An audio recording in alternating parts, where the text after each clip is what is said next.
You've taught a lot of people then, Andy, in terms of how to create good visualizations, etc. So, is there any sort of common mistakes you see people make, or maybe common challenges that they come up against at all? Yeah.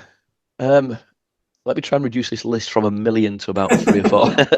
um, so I think the first thing is always charting for the sake of charting. Mm, And that they have data, I must put this into a chart.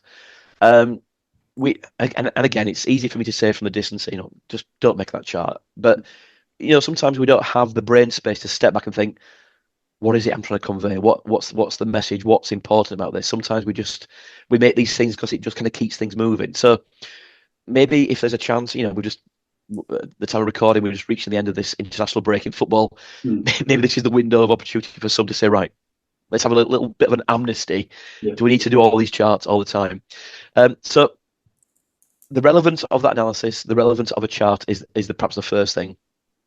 I think some simpler things are having the breadth of visual language. So any analyst to sort of step up their capability in the instant term is be aware of more charts. Be yeah, aware of more charting methods that will show different things that will be how you express your data. And so with it, let's suppose you are just limited to Excel. Find out the breadth of capabilities of what Excel gives you in terms of the spectrum of chart types. Learn how to make those quickly. Learn how to configure your data to feed those charts mm, so that when you then come to the next analytical opportunity, you're not spending your time thinking, how do I make a connected dot plot? How do I get the data into the right shape? What you're thinking about is the connected dot plot the right chart? yeah, And is the analysis that feeds that the right analysis? So you're kind of elevating yourself out of the mechanics of making and more to, back to that word, the craft of conceiving and thinking. mm, And I think the third one, again, in terms of kind of quick wins, is um, annotation is the element of design thinking concerned with matters like labeling, headings, footnotes, captions. And again, we often just accept the defaults in the tools that come with us. And they're usually garbage, or they're just usually too much.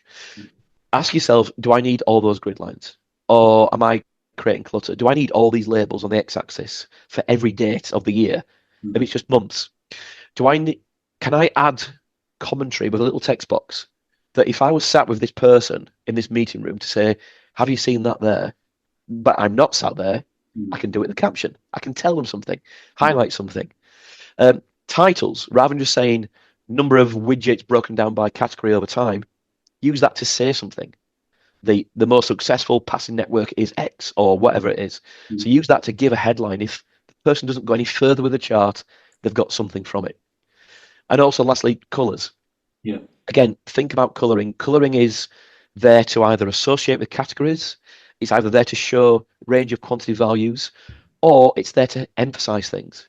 So maybe across your 12 bars in your bar chart, 2 warrant emphasis, 10 can be put into grayscale. mm, And again, what you're doing is helping the audience quickly home in on what are the key things that they want to get out of this immediately, and then they can work through the rest. But you kind of create that hierarchy of messaging.